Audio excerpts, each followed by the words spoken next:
Kinuha ni Don ni Amanda ang telepono at tinawagan ang lahat ng mga board of directors para sa gaganaping emergency meeting bukas. Si Liam nakararating lang ng kanyang mansyon ay biglang napahinto sa kanyang pagbibihis nang tumawag ang kanyang sekretarya. Sinagot niya ito dahil hindi naman ito tumatawag kung hindi kailangan. Matagal na ito sa pagsiservisyo sa kanyang kumpanya kaya kabisado na nito ang mga ayaw at gusto niya. Si Melody ang kinuha niya bilang sekretarya dahil lahat ng mga sekretarya na unang dumaan sa kanya ay halos gusto nang maghubad sa harapan niya para lang maangkin niya. Ayaw naman niyang mangyari yon dahil umiiwas siyang habulin ng mga ito at gamitin ang batang pinagbubuntis para lang makapasok sa buhay niya. Melody, wika niya nang sagutin na niya ang tawag. Narinig niya ang pagbuntong hininga mula sa kabilang linya. Tila hindi alam paano sasabihin sa kanya. Sir, tumawag sa akin ang mami mo. Kailangan ko raw ihanda ang conference room bukas dahil magkakaroon ng emergency meeting with the board of directors. Nakakunot ang noon niya dahil sa sinabi ng sekretarya. Reason? Tanong niya, bakas ng pagtataka. Hindi sinabi sir, basta kailangan ko lang raw maghanda. Nasa hospital siya, bakit pa niya naisipan na magkaroon ng emergency meeting with the board? Tanong niya sa sekretarya. Yun po ang hindi ko alam sir. Pinaalam ko lang po sa inyo since kayo po ang boss ko. Naghihintay lang po ako ng approval niyo sir. Saan nito? Gawin mo ang gusto niya. Sagot niya sa sekretarya at pinatay na ang tawag. Nalilito siya sa pinaplano ng mami niya. Alam niyang lalabas na ito bukas ng hospital, kaya niya iniwan ito ron. Balak pa sana niyang samahan ito ngayon at bukas na lang umuwi. Kaya lang na bad trip siya. Sa nirequest nito sa kanya na pakasalan si Tala. Kahit anong gawin niya, wala siyang gana sa babaeng yun. As in, wala siyang kagusto-gusto. Kahit naisipin na nasa kama sila. Masyado kasing nasobrahan ng pabango ang katawan at nakakaumay na. Masyadong masakit sa ilong ang halo-halong pabango nito na hindi na niya maintindihan. Dagdagan pa na kapag humalik sa labi niya, halos lahat ng kapal ng lipstick nito didikit na rin sa bunganga niya. Si Ashley lang talaga ang kakaiba sa lahat ng mga babae na naikama niya. At kahit nakatayo lang ito sa harapan niya, pakiramdam niya gusto niya itong paliguan ng mainit niya mga halik. Nagbugas siya ng hangin. Sumalampak siya pahiga sa kama. Hanggang ngayon si Ashley lang ang laman ng isipan niya. Napabalikwas siya ng bangon nang maalala ang kanyang anak. Nagtaka siya kanina kung bakit mabilis itong magtipa ng mga code sa laptop nito. Hindi naman ganun si Gab, dahil wala naman itong hilig sa computer. Lumabas siya ng kanyang silid at sinilip ang anak sa loob. 12:00 na ng gabi, ngunit nakaharap pa rin ito sa laptop nito habang nakadapa. Son? Tawag niya rito at umupo sa kamang katabi nito. Nakita niyang mabilis itong tiniklop ang laptop at humarap sa kanya. Didn't I say go to sleep?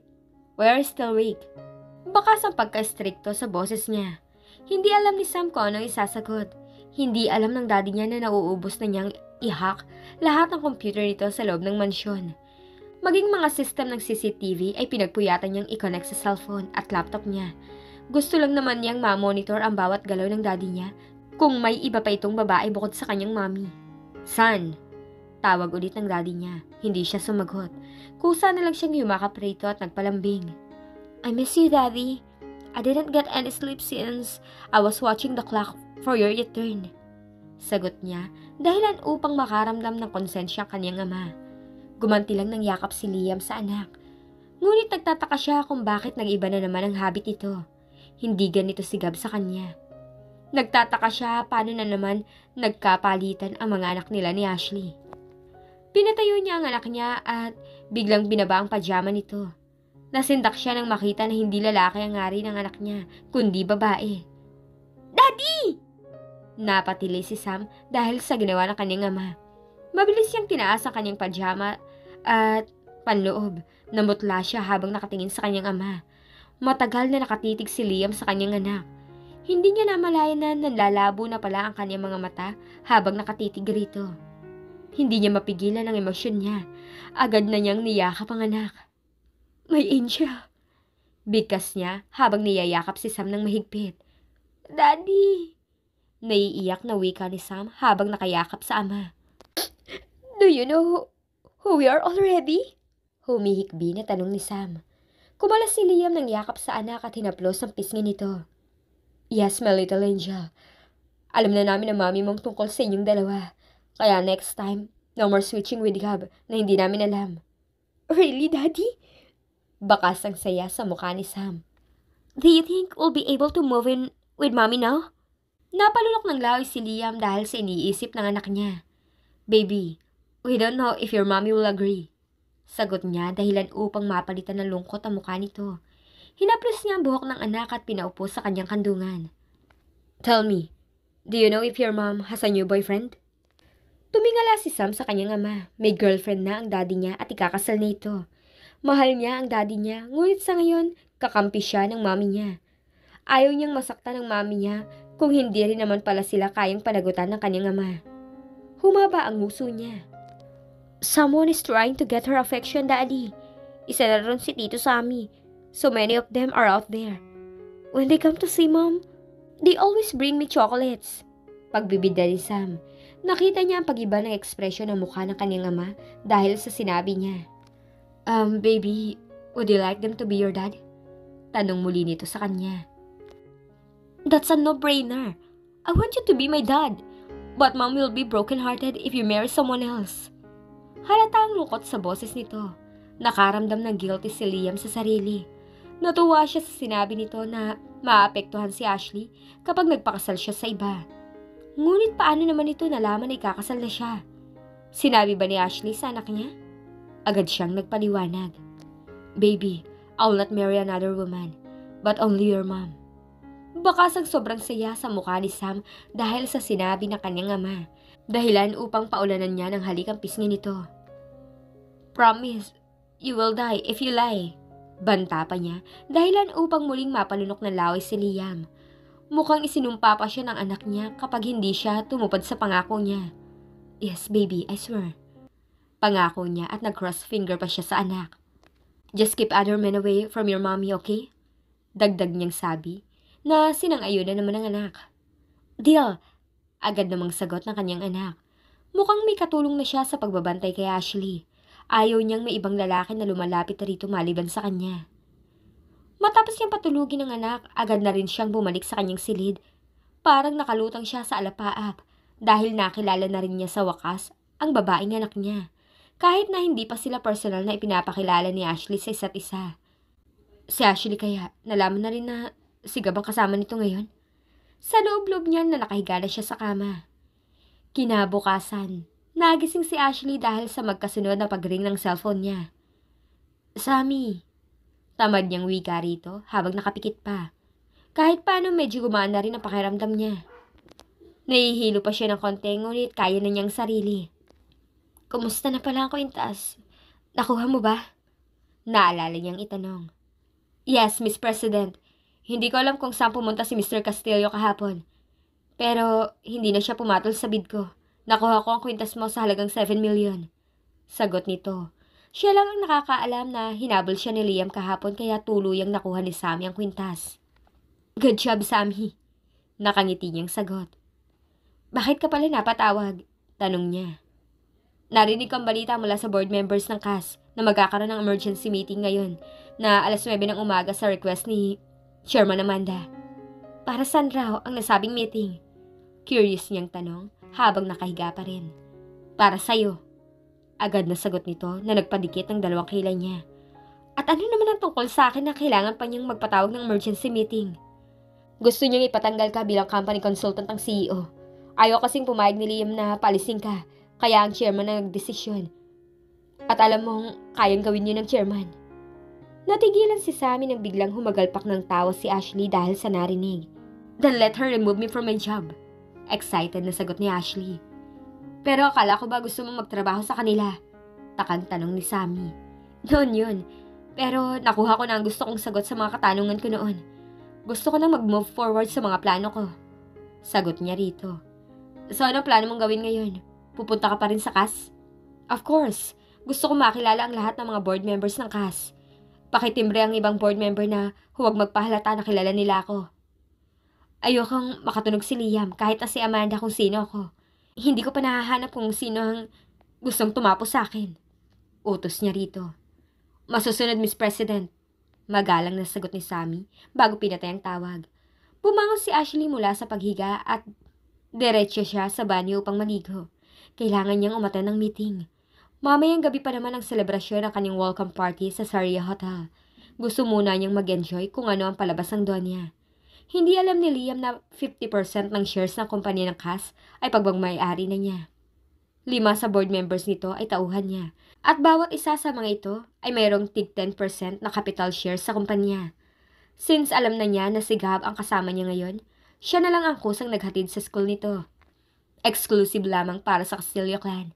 Mataas ang paaralan ng Cass at sobrang lawak ng kabuuan nito. Hindi na nakapagtataka kung matalino sa matang anak niya.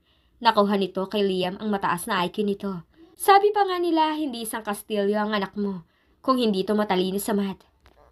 Boy, Mom, will you pick me up later? Tanong ni Gab. Ginulo niya ang buhok nito at hinalikan sa noo. No, son, but your daddy will do. May pupuntahan si Mommy mamaya. Sagot niya sa anak habang nakangiti. Nakita niya ang paghaba ng nguso ng anak niya. Tomorrow, I will pick you up. Don't be sad, okay? Dagdag niya, dahilan upang lumiwanag rin ang mukha ni Gab. Okay, Mom, bye. Masayang humalik ito sa pisngi niya bago pumasok sa entrance gate ng school nito. Muling binuhay ni Ashley ang makina ng kotse niya at diretso nang tinungo ang Cass. Tiningnan niya ang oras sa wristwatch. Tamang-tama, 15 minutes na lang at magsisimula ng meeting. Nagmamadaling pumasok si Ashley sa loob ng Cass building. 5 minuto na lang malilate na siya. Kahit walang nag-inform sa kanya ng mata ng board meeting, siya na lang ang kusang nag-imbita ng sarili niya. Nanggaling siya sa kulungan, kaya dapat lang natanggalin siya ng kumpanya. Nasa tamang timing ang pagbukas ng pintuan nang marinig niya ang sigaw ni Chairman Amanda sa loob ng conference room. Bakas ang pagkagulat sa mga mata ng lahat habang nakatingin sa kanya. Nang makapasok na siya at nananatiling nakatayo sa harapan ng mga ito. Si Liam hindi rin inaasahan ang pagpasok ni Ashley. Naka-all black ang suot nitong formal dress na pinatungan ng puting blazer.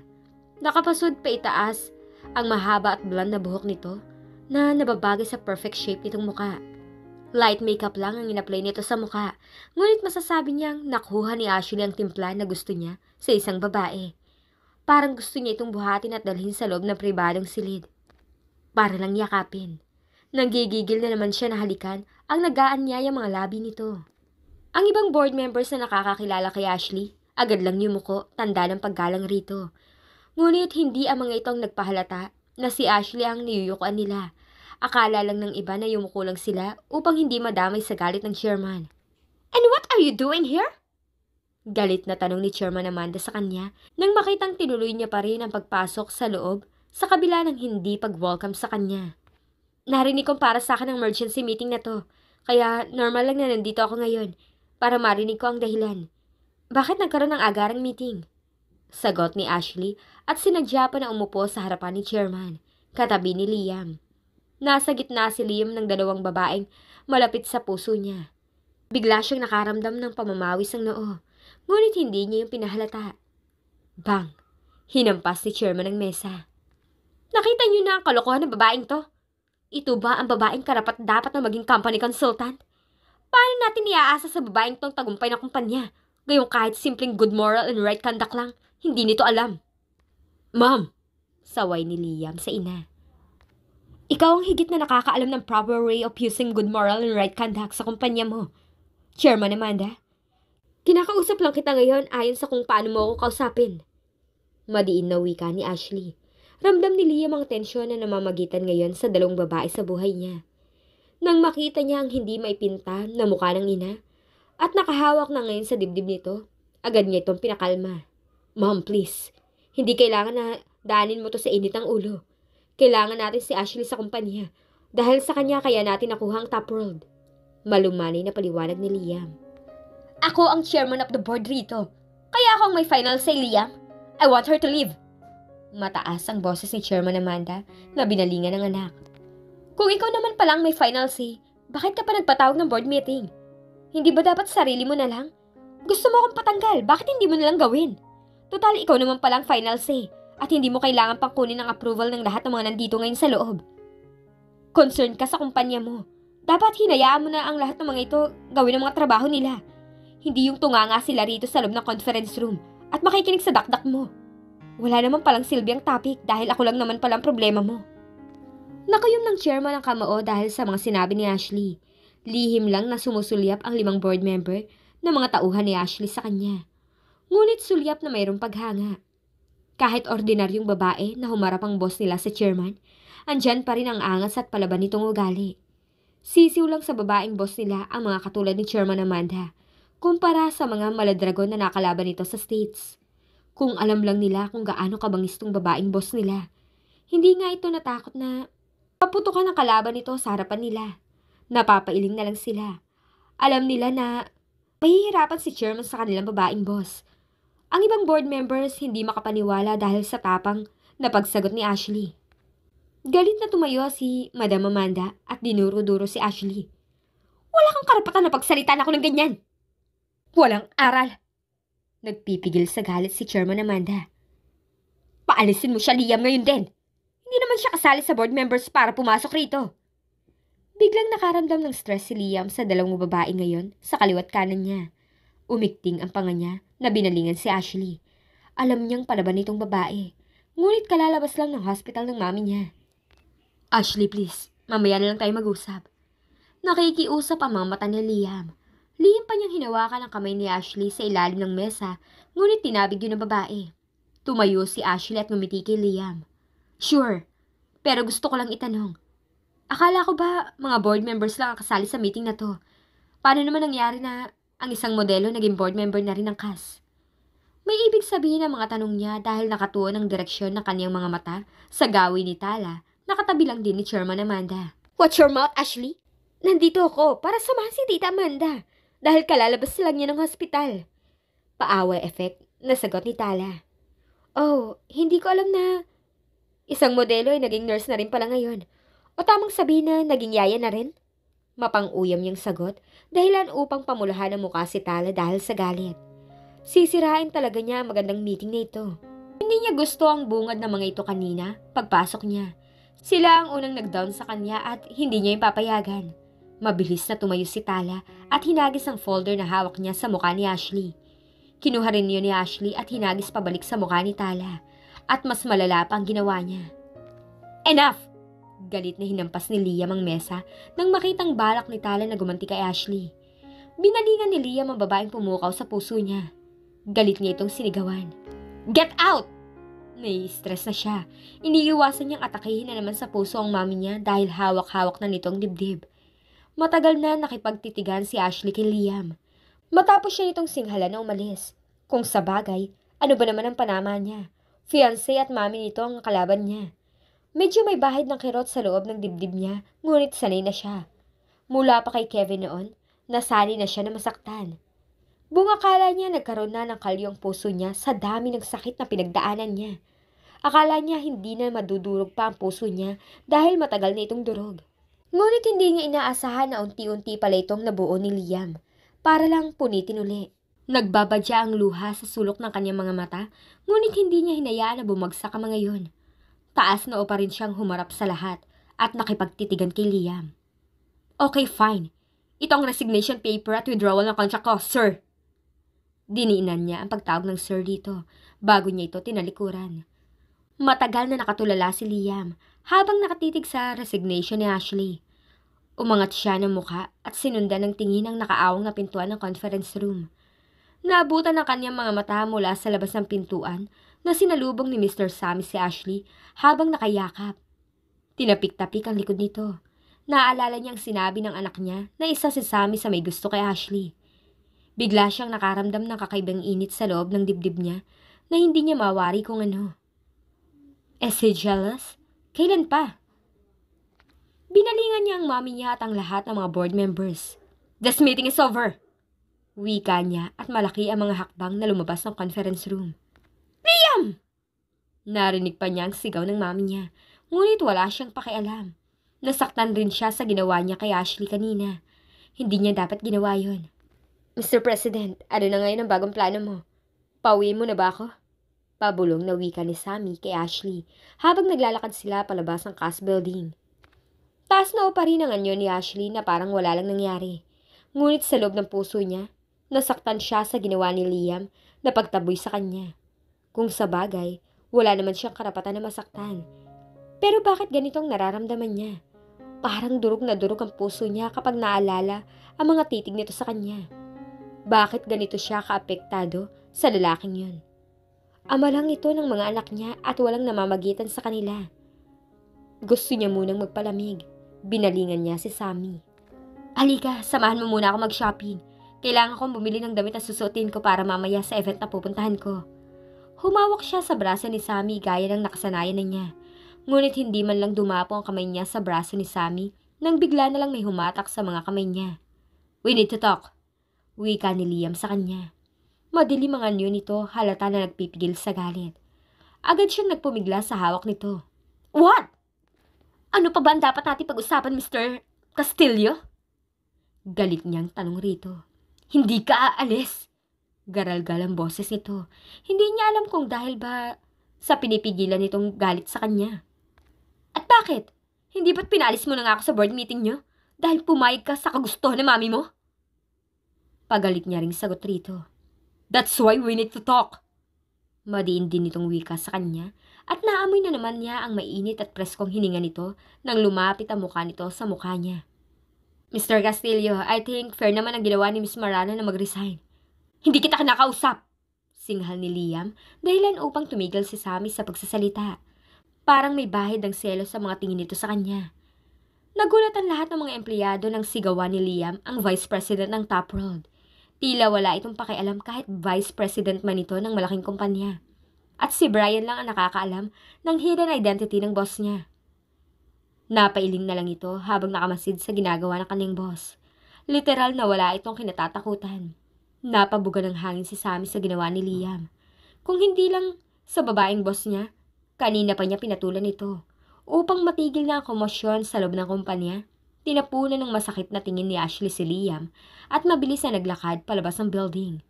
Malaki naman ang mga hakbang ni Liam na hinawakan ang braso ni Ashley. I said don't leave me! Galit ang boses nito na hinatak siya kaya nayakap siya nito. Ano bang gusto mo? Tinulak niya ito palayo sa kanya. Trying to leave me, ha? Muling hinapit nito ang baywang niya kaya nararamdaman niya ang kakaibang init na musbong sa magkadikit nilang katawan. Bumaba ang mga tingin nito sa labi niya dahilan upang mataranta siya. Remember what I told you. I already marked you as mine, Ashley. Sa anong connect? Nakakunot ang noon ni Liam dahil sa naging sagot ni Ashley. Nagpapatawa ba ito? Hindi ba talaga nito makuha ang punto niya? Gusto na niyang ipagsigawan ang nasa loob ng dibdib niya. Ngunit ang babaeng ito parang manhid lang. Nakikipagtagisan pa ito ng tingin sa kanya at kahit anong gawin niya, hindi niya talaga mabasa kung anong iniisip nito. Saan ba nakakonect ang sinasabi mo? Umalis ako ng kumpanya mo dahil ayokong tuluyang ma-high blood ang mami mo. Dahil sa akin. Isa pa, huwag ka magdrama ngayon sa harapan ko. Dahil una, pinaalis mo ako ng conference room. Hindi pa ba proof yun na sumang-ayon ka rin sa kagustuhan ng mami mo? Nakamot ni Liam ang ulo. Hindi alam kung anong isasagot. Sigurado talaga siya kahit anong gawin niyang paliwanag rito, ibabalik lang talaga nito sa kanya ang pagsinghal niya rito kanina. I'm sorry. Sagot na lang niya at hinawakan ang kamay ni Ashley upang akayin nito papasok ng kanyang sasakyan. Sandali, Liam. Ano na naman to? Papapasukin mo na naman ako sa sasakyan mo?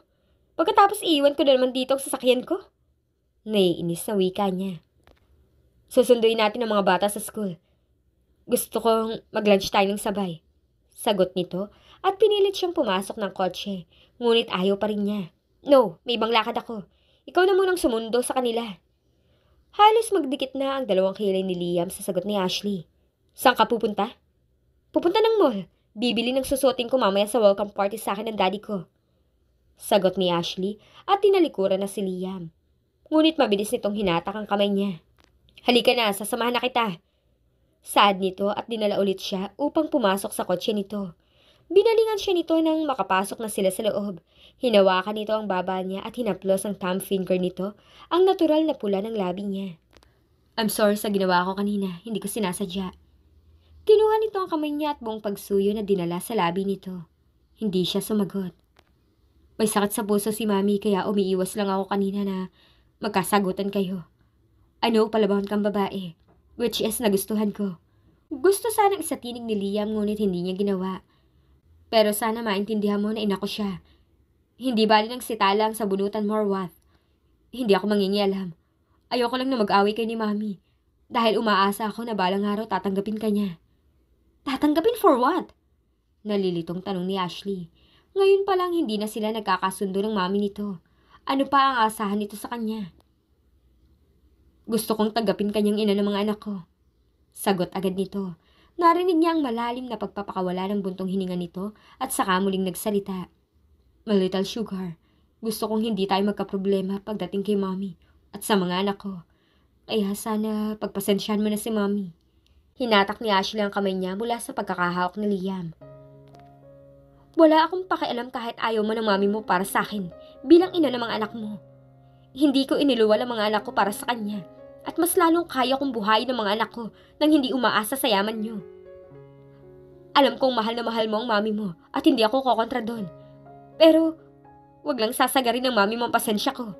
Wag lang siya darating sa punto na kwestiyonin niya ang kapasidad ko bilang nanay ng mga anak ko. Wala akong pakialam kung nanay mo siya. Ang mahalaga sa akin ang pagiging nanay ko sa mga anak ko. Kaya sana bantayan mo rin ang nanay mo. Mahabang sermon ni Ashley. Ngayon pa lang namamroblema na si Liam. Paano ba ang gagawin niya upang magkasundo ang dalawang babae na ayaw niyang mawala sa buhay niya?